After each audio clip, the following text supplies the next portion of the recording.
I am pleased to present to you Kathleen Shannon, founder of Studio D at the National Film Board of Canada, the first, the only, and as President Mann sadly mentioned, the last government-funded feminist filmmaking unit in the world. Under Kathleen Shannon's leadership, Studio D quickly became an internationally recognized center of feminist filmmaking. Kathleen oversaw the production of 100 films, among them 3 Academy Award winners. Kathleen Shannon was awarded Canada's highest civilian distinction, the Order of Canada. She has also been awarded an honorary Doctorate of Laws from Queen's University.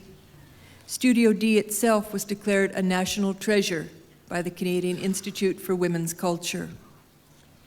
Under Kathleen's tutelage, the studio has left a body of work that has been instrumental in challenging society to make the world a better place for women, and consequently, a better place for everyone. May I now present to this convocation the candidate for the doctorate honoris causa to be conferred by York University, Kathleen Shannon.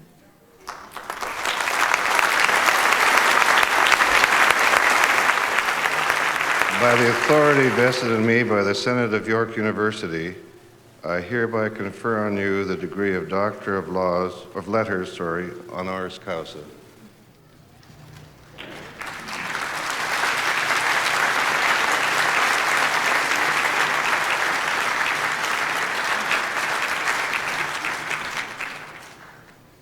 I now call upon Dr. Kathleen Shannon of York University to address convocation. I want to congratulate all of you who earned your degrees by staying in or returning to school. I didn't do either. I am in awe at the tenacity of those of you who combined university study with other work, including child raising. It is ironic that the work that you merit will not be waiting for all of you. It was also ironic to hear about this wonderful honorary doctorate just after I learned that the National Film Board had decided to terminate Studio D, which has been one of our few opportunities to publicly bring a feminist perspective to social issues. Dissenting and alternative voices are now needed more than ever.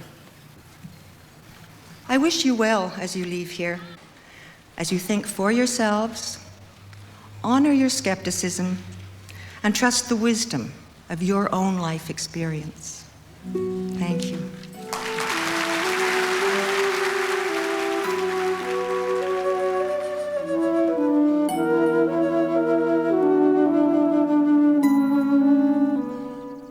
So let me take you on the outdoor tour. It's beautiful here. It starts at the road and then comes up. It's just as wide as this pasture, but it goes up some distance up the hill. And there's a nice woodsy walk up there. So do you want to go over there? Sure. Amy's gone up ahead. Right. She knows the way we walk. It took me about a year after I moved to be able to really let my eyes open and see what's around me. And it feels like home. It does. Yeah, it does. Because in some ways I haven't felt at home where I lived since I was 6 at Goldwood. You turned off the highway at the sign, past the bunkhouse, the cookhouse, my aunt's house, the mill. Then parked beside the cyanide pit, which you must never go near. Last thing each evening, I'd dig small holes in the tailing. The next morning, if everything was right, there'd be a small toad in every single one. The first film I directed was Goldwood, a sort of personal film that I'd hatched over lunchtime one day with a friend who was an artist. And we were talking about places in the country that we were drawn to. And so I was talking about the Lake of the Woods area, because that was the last mine that my family lived at. It was the last time I lived in the bush before having to go to school in cities. It was sort of the last freedom in my life, in a way, it felt like. And what I what I had to do was to pull together these memories and turn them into words that would come out my mouth and into the ear of the friend I was working with, and out his hand into images. And you know, words and hazy memories, it was a real process. And we didn't cheat. We did all the paintings before we went to the real place. I mean, I could never have seen it high angle, you know, and I can't imagine it that way because I was very small and I was only 5. But, So like from 3 feet tall is the way we have to do it. but I don't know how I can get it in. Sort of the perspective net if I can't go into the high angle on it. Well, think of it from being 3 feet tall. Yeah. I mean, it did work because I remember seeing it that way. You know, I mean, really. Like that? At that angle? Yeah, that's more like it, except Okay. it should be further over to the side. Creepies. Well, let's see how it might look if we did it with a low angle. Okay. Okay. Sign goes there, down there. Yeah. That road goes off at that angle. Yeah. So this actually is this is what we would have then. Is that there? I guess there won't be anything left of the sign. We'll be lucky if we find anything left. You think so? Cripes, Kathleen. After 30 years? I think I always called my father Jack. I called my mother Jean, too, apparently, up until a time when there was a horse called Jean that got sworn at because she was a very lazy horse, and I overheard this and somehow switched to something more seemly. My mother figured out, when we moved when I was 13, she figured out this was the 26th move that we'd made. Because there was a lot of back and forth when I was really small between Vancouver and different mines in northern Manitoba. My sister and I were beginning to go back over stuff, and I hated her when she was born because then my parents went away. You know, they left me behind and they moved with her when she was a couple of weeks old, and I didn't see them for some months. And Dorothy and I never were able to make contact really until quite recently. Our first day there, we played pirate ship, and I left my sister tied to a post at the top of the stairs. My mother came along and rescued her, of course. These are early pictures of my father. Yeah, he was absent a lot.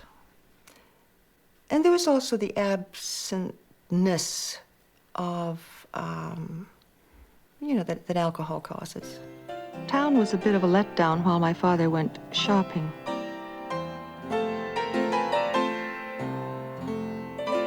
I'd practiced driving.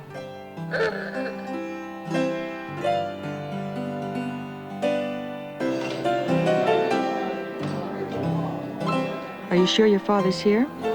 What's he look like? Older than my mother. He's not bald yet.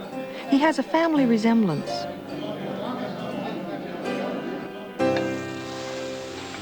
When the car broke down, Jack would open a beer to keep him company. I didn't like it much, but it was very important to grow up. And then one punishment that he wreaked on me when I was, I think, 10 or so. I guess that's a time when I was perceived as being really difficult. He pretended I didn't exist for quite a long time. I don't really know how long, maybe something like 6 weeks. He simply didn't see me, he didn't speak to me, he didn't acknowledge it when I spoke. I simply didn't exist. Through the autumn, Mama practiced in the warehouse.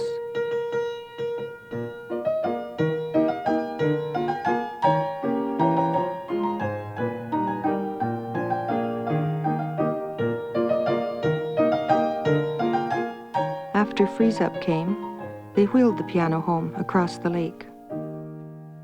I had learned to read music, and when the Kitsilano Boys Band, which practiced in the basement of the school I went to, first allowed girls into the Kitsilano Boys Band, I got assigned a clarinet. You know, and I was lucky as far as school went in that I could do very well, very easily. And I was isolated in that way because I did very well and so was assumed to be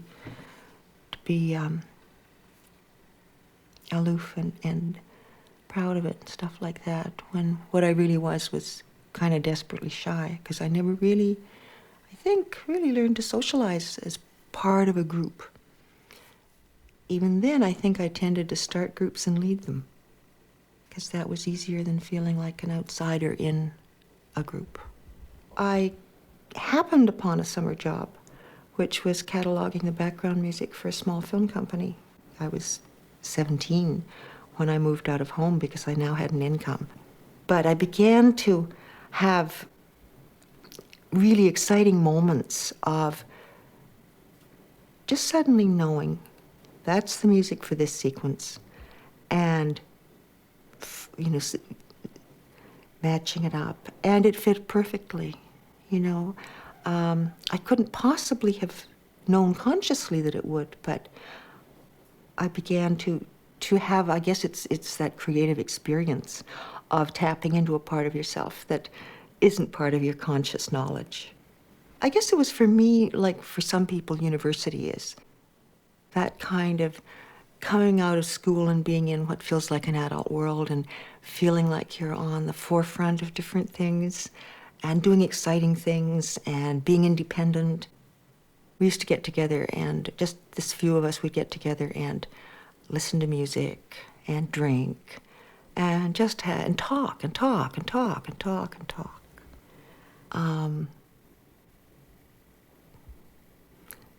Actually, a whole bunch of other stuff came up for me just then. Yeah. And there were things that were extremely difficult. There was no name for it then. There was no term for sexual harassment. But now I think back to when I couldn't get up in the morning. I'd sleep in and my boss would phone. And I'd say, yes, I'm coming. I'm on my way. And I couldn't help it. I just went back and crawled into bed. And I realized now that I was really quite depressed. I guess I was about 18, 19. And I didn't know how to react, how to respond. And the confusion of it was terrible. And this man's wife I liked very much. I would have liked to be friends with her. But I couldn't, because I felt that his harassing me meant that I was, in a way, betraying her. And it was terrible. It was terrible. But I couldn't analyze it. I didn't know it wasn't my fault. Anyway, I got offered a job at the film board. Okay. Okay, Kathleen.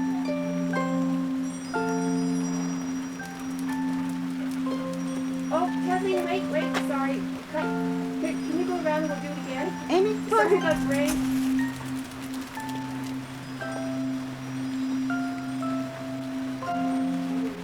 Okay, come on, Kathleen.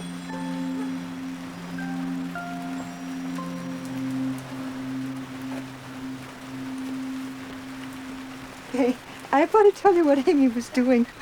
What was Amy doing? Well, when we were waiting for you to call, she was standing right by her stick, watching me until I said, come on. And we came, you know, she did her whole thing. We went running back and you said, okay, come on. And she grabbed up her stick and ran ahead of me. She thought the stick was missing, and that's why you called cut. You're so smart, Amy. You're such a smart dog. Oh, you're so smart. Amy's a star. Oh, you're so clever. You're wonderful. Lassie, eat your heart out. Oh, you're funny. Shall I throw it? Okay.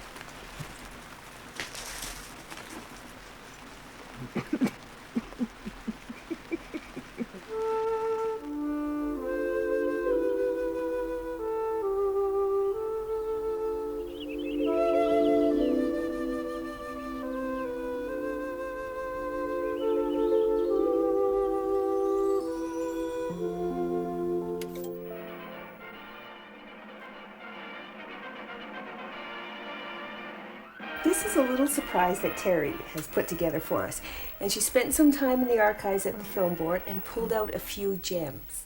Providing the expectant mother gets ample rest by having naps after meals and going to bed by 11 o'clock, light social activity can do no harm. Don't you worry, dear. Having babies is quite simple. Not for me. No, indeed. Never again. But it's worth it, isn't it? I was just thinking about Margot Jennings. She was telling me what a terrible time she had when her baby was born. Oh, darling, you're not going to let that exaggerating old gossip get you upset, are you? But Paul, she said it was awful. She said she never wanted to have another baby again. Ever. Of course not. It'd spoil all her fun. She'd have to stay at home once in a while and look after it. Oh, I suppose so. Look, my love, if anything's bothering you, the best place to get things straightened out is not from those tea-table obstetricians, but from the doctor. Well, how is she, Doctor? Ruth is a good, healthy girl. Just see that she stays that way. Here are a number of publications that might interest you, Paul. They give a lot of very sound advice about diet and other care during pregnancy. Thank you, Doctor. He's going to cook it. He's going to cook This should not interfere with ordinary housework. But you notice that it should not interfere with ordinary housework. Clean and attractive. Neat and well-ordered homes make for peace of mind. Housework, when it's done in a bright, cheerful atmosphere, can be of real benefit. Two, a real benefit. Two, this is a shared piece of history, you know, because either it influenced us or it influenced our mothers. Doctor, I don't want to have another baby. I have 3 already, and my hands are full as it is. Believe me, the inconvenience and expense of having a baby are very little indeed, compared with the terrible risk of going through with your plan. And I'm sure you wouldn't forgive yourself if you destroyed this baby.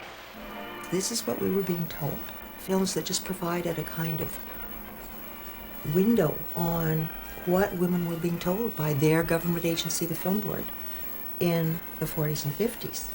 But films in which we never meant women. Women are they. And I had no way to analyze them at the time. I just had no way. What it did was just sort of make me embarrassed about being female and not wanting to identify with, I mean, what choices are these on the screen? You know, the harridan, the awful old gossip, the woman that doesn't know nearly as much as her husband about the female body and pregnancy. I mean, what are these choices, you know? But again, it was women being sort of a different species in a way. It was lonely. Yeah. It was lonely and it felt a little bit crazy. How to fit in. Well, the thing to do was to work really, really, really, really, really hard. You know, at a certain point, I suddenly realized that 9 men that I'd trained all earned more than me now. And I went to the acting director of production and pointed this out. And he paused and then he said, "You must have trained them really well." And maybe it was at that point that I realized it isn't that my work's inferior in some way. Maybe there is something weird going on. And I began right around then to read stuff that made me realize it wasn't just stuff going on around me that was weird, but it was something really weird fundamentally in the whole society. And it was around then that my feminist conversion happened. What kind of stuff were you reading?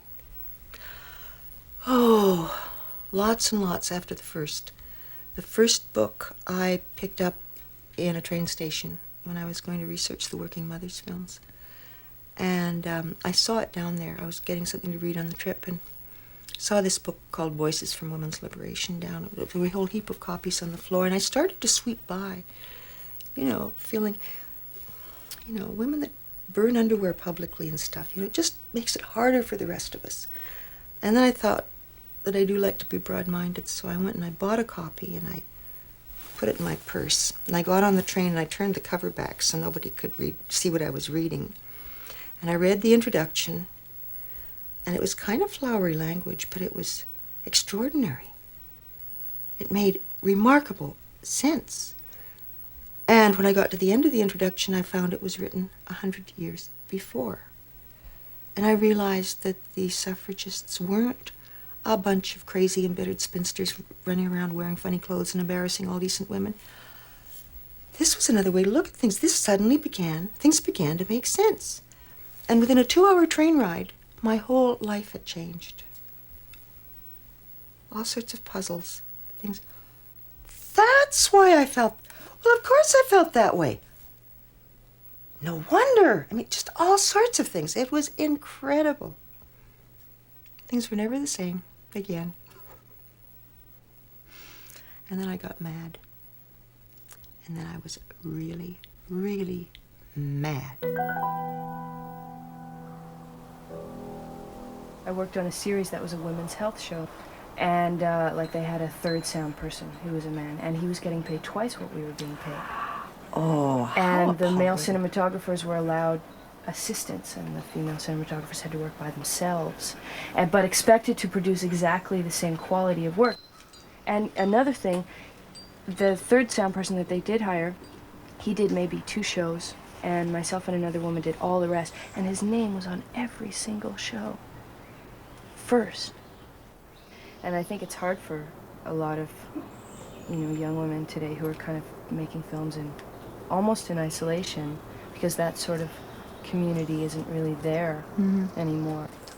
So I'd be interested to know what sort of advice you might be able to give to all those young filmmakers out there.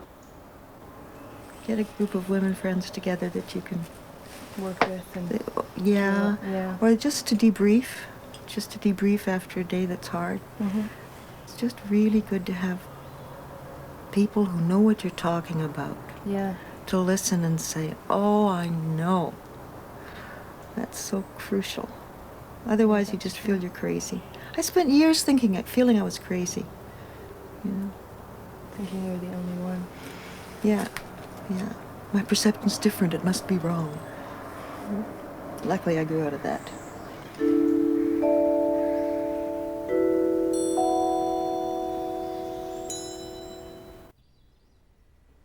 I never made it as a filmmaker. I was just beginning after my 10 years apprenticeship.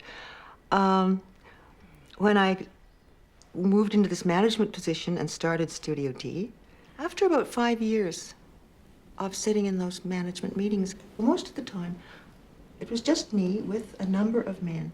I began to see that nothing would get really decided, and it drove me nuts. I think I was very thorny, very difficult, and so I started taking knitting. And that somehow made it easier. I didn't come out with my stomach in knots the way I had before. I knew that at the end of the meeting, even if nothing had been accomplished, I had another couple of rows done on a sweater. I think the first film that the studio did really was Great Grandmother.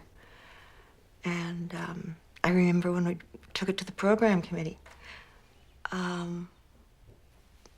As a sample of what this film was about, we showed the program committee an interview with an elderly woman who not only had been a midwife for years and years and years, but dressed bodies for burial because nobody else would. And the director of the program committee said he found it boring. I'd found it riveting. And that was one of those clear examples that things that relate to our own lives fascinate us. That had always been true for men, and so, yeah, they hadn't done much about women because women's lives, because they weren't interested or didn't know. But to see things that relate to our own lives is so important. It gives a validity to our experience. Our experience is real, too. Which, up to that point, it felt like being an auxiliary to the ladies' auxiliary to the human race. If you looked at film board films on the screen, there were some girls, and women were sometimes perceived looking out of windows. But how often did women speak from their own hearts and minds?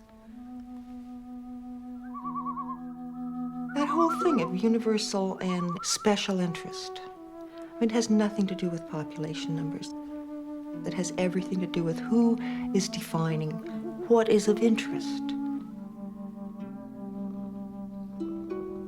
Even if you look in the equivalent of an encyclopedia, there can be tremendous bias in terms of who's put the information in, what is considered important, what is considered, the truth. There's no acknowledgement that there may be many truths from different perspectives.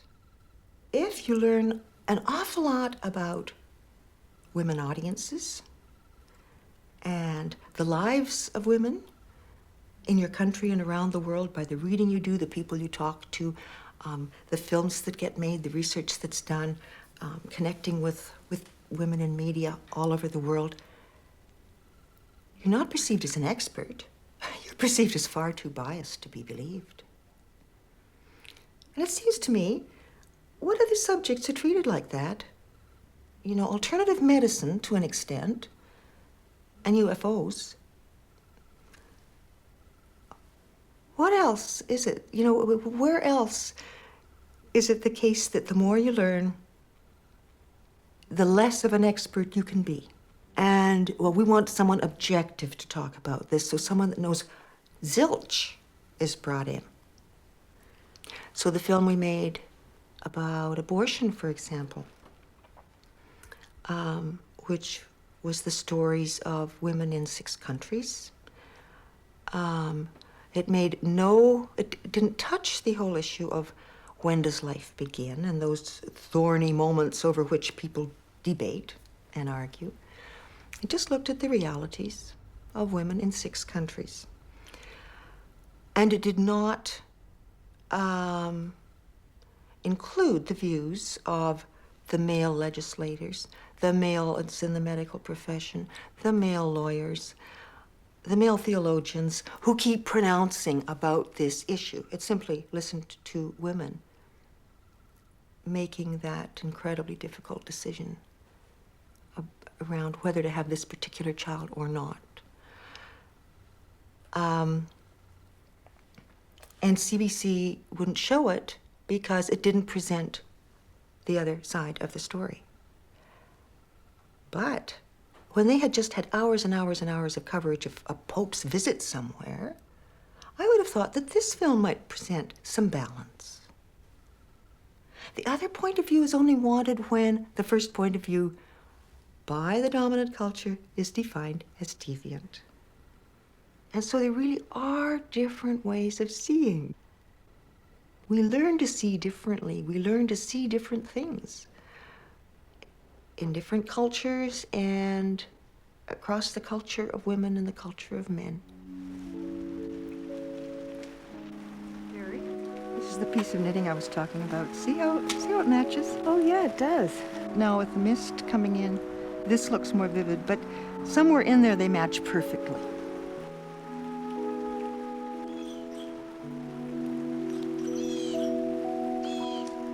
So I'm trying an experiment with a whole patchwork of colors, autumn colors. Well, it must be nice to have the time to knit and not have to do it in management meetings.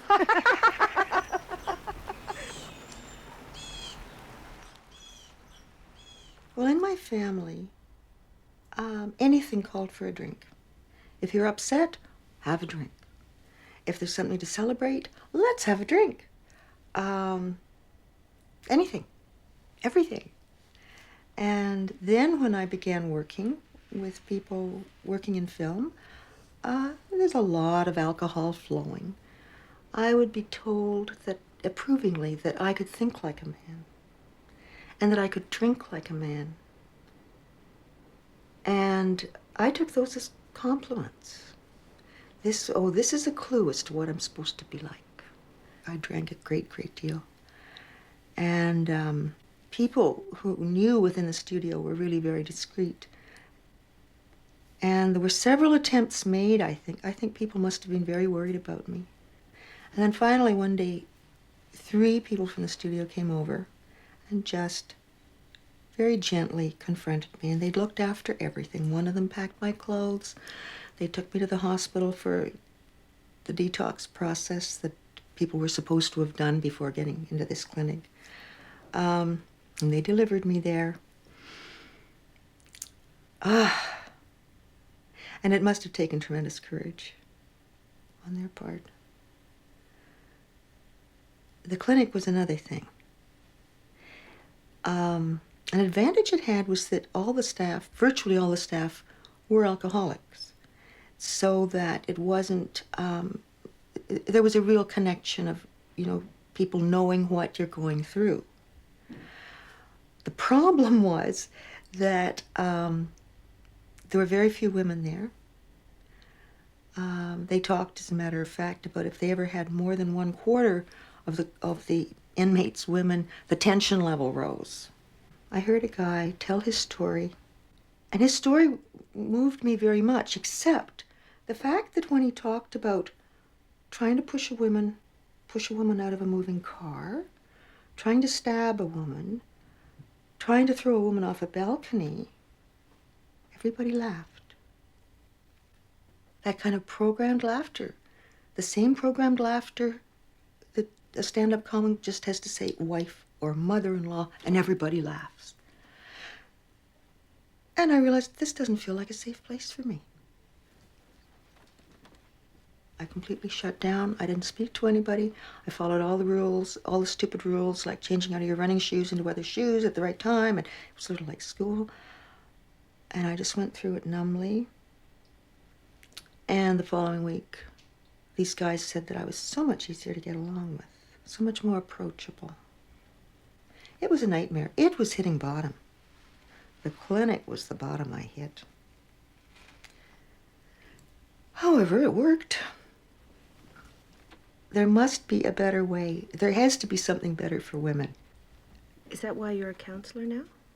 I love seeing people become their full selves. It's such a privilege to be entrusted by people to participate in that growth process of theirs. It's incredibly exciting, I find. And it's very much like the process, in Studio D of making films that we would take out to audiences, and you could see that women's lives changed as a result of the discussion that would follow a film. When people get together, and you could see people feeling more empowered. And so to take care of ourselves is really an important part of enabling us to go out and be strong and be active and be visible. Supper! Esther, here. Where is Esther? Here. Here we are.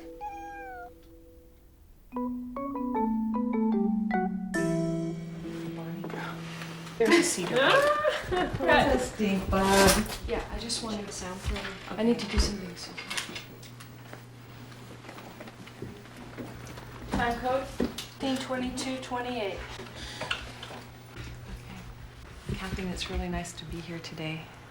I'm doing a TV series called Through the Lens, and I have just been traveling across Canada interviewing a lot of women, and I don't think there is a single woman that hasn't said how grateful she has been for the support of Studio D. There's no doubt that it has really increased the number of women working, increased the possibilities of networking and collaboration. You were considered the gatecrasher. I saw myself as a gatecrasher, making more space for women. To have a space to find out for ourselves how we see. When I was at the Film Board to begin with, 1956, through the 60s, there were very few women there. And so there was a kind of competitive feeling that, they're only going to let so many of us in. And so any other woman getting ahead would feel like a threat. I can understand why women adopt the same characteristics in order to fit in. It's a protective coloration. It's clearly those are the ways you get ahead by those standards. Once we had our own space, the more women came in, the stronger we were. And then, to some extent, I could interact differently with the institution with that support. I don't know how you do it otherwise. I don't know how, all by yourself, you can, as one woman with a bunch of men, behave really differently and be credible, behave really differently and be heard. It's really a cultural difference, I find. It's really like working in another language. It's very rare that we have been seen in our own image. It's usually somebody else's image of us in the commercial media and the mass media. I think it's even more important right now, given the whole economic situation, that there be opportunities for women to speak and for other people who are outside the dominant culture to speak. You know, we've really heard what the dominant culture has to say. If I were in charge of things, I would apply cutbacks so that we don't have more of the same that we've had for the last 50 years. And I would put all the resources into hearing what other perspectives can bring to these same old issues. And so we really have to stop being invalidated by people that call us idealistic or naive or too emotional or all these other things that are said to silence the brilliance of ordinary people.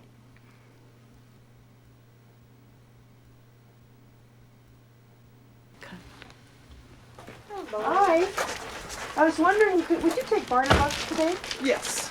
Great. So, what do you got? So we have olive thyme, olive basil, olive rosemary, Hi. 2 kinds of rye, whole wheat, kamut, and spelt. Thyme, rosemary, basil.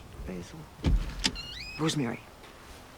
Rosemary? And how was New York, by the way? Oh, New York was great. Yeah? It was great. I Wasn't loved it culture shock? No. I felt right at home. I hadn't been there for 25 years, and I just, as soon as I got there, yeah, here it is. A panhandler in New York came up and asked us, he says, can you give me some spare change to fix my jacuzzi?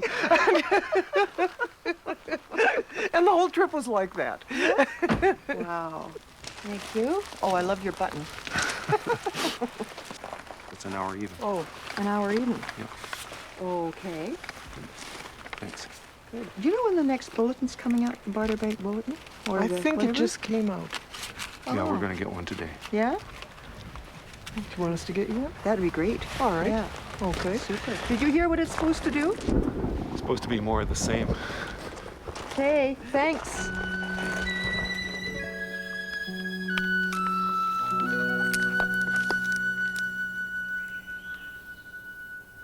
Well, my life has got better, I would say, since I was 35. I would never want to relive stuff before 35 without being able to guarantee that it could be done very differently. I'm 21 years old, time to get married. And I chose probably the least appropriate person around.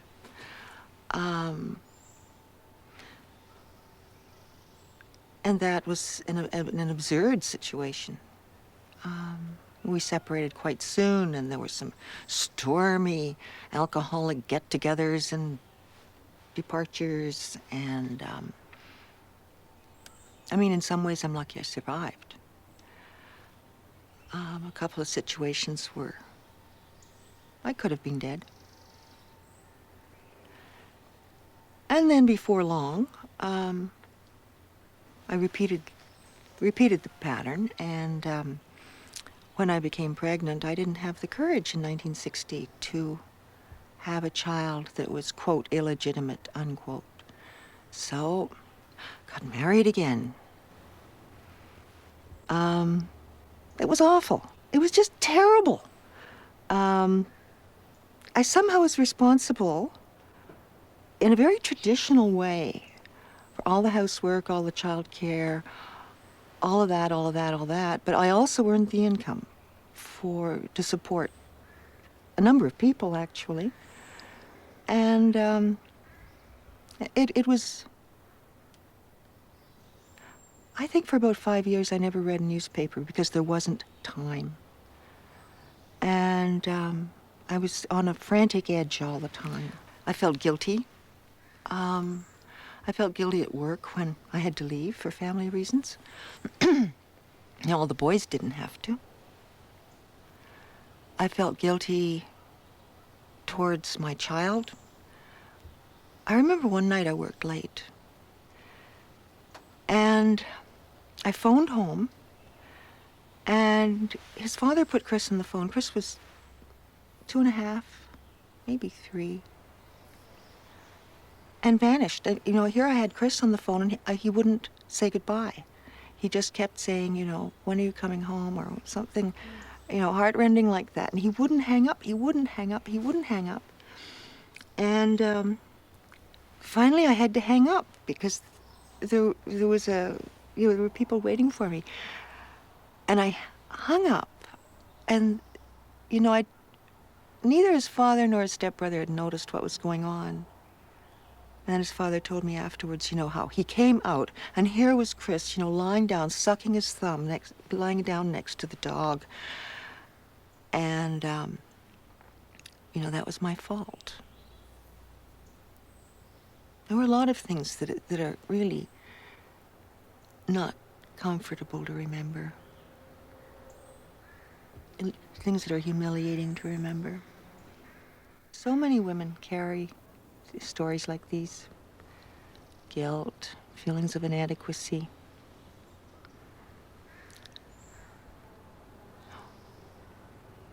The most effective healing I've seen is when we come together and listen to each other's stories and have the attention of each other while we do the raging that we weren't able to do back then, the crying we weren't able to do back then. And we hear each other well.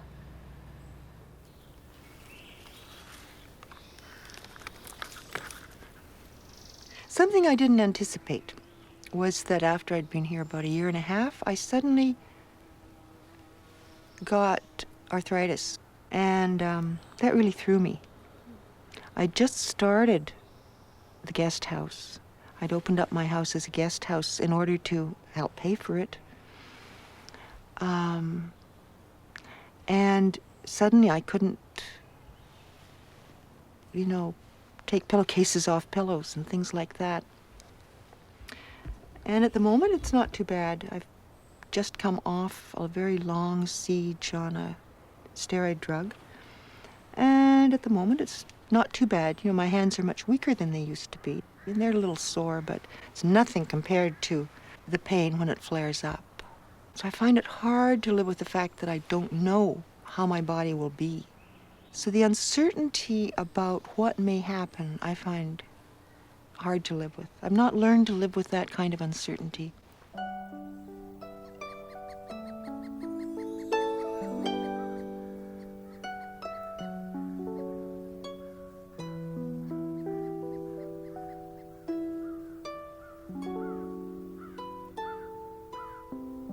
I think I told you about our friend who's in the hospital trail for a hip replacement, but I don't think I told you that when it was her turn, she was told that the parts hadn't come in.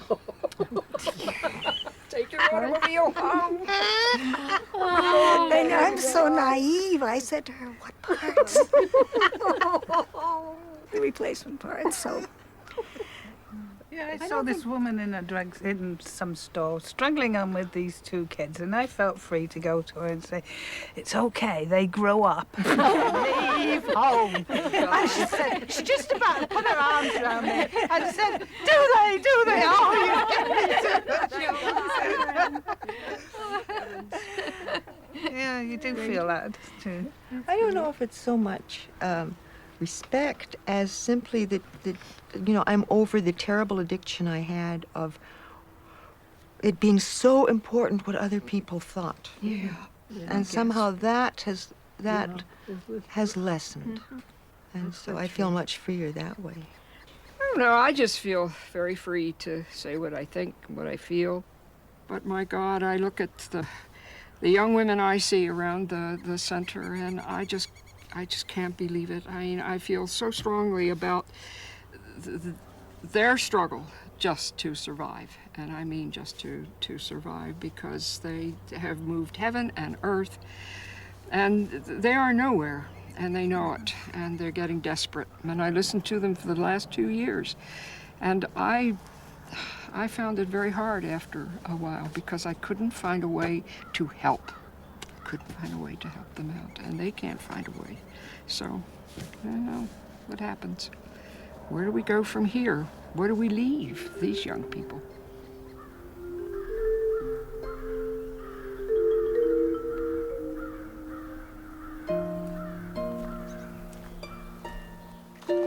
We're moving into a cycle now, which seems quite ominous. All sorts of safety nets are vanishing. Our ways of communicating with each other are being cut back. And it seems to me that we just can't afford to be intimidated.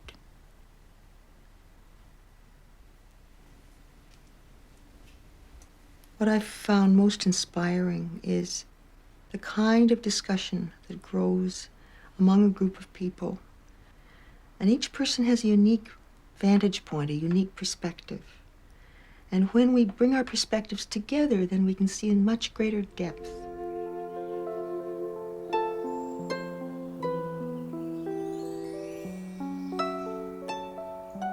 I'd kind of hoped, you know, this film would be made while it was really lush and green here. And the spring and the summer are very beautiful. But in some ways, autumn feels appropriate because it's the autumn of my life.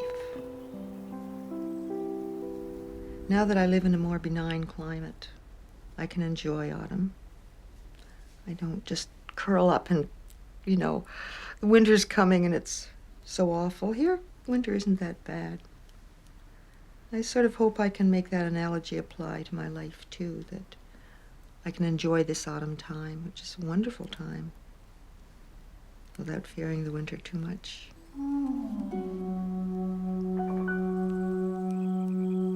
Ever since then, pieces of a particular doll's plate of mine have endured on those same rocks. That proves that I really did exist. I haven't been just a figment of my own imagination.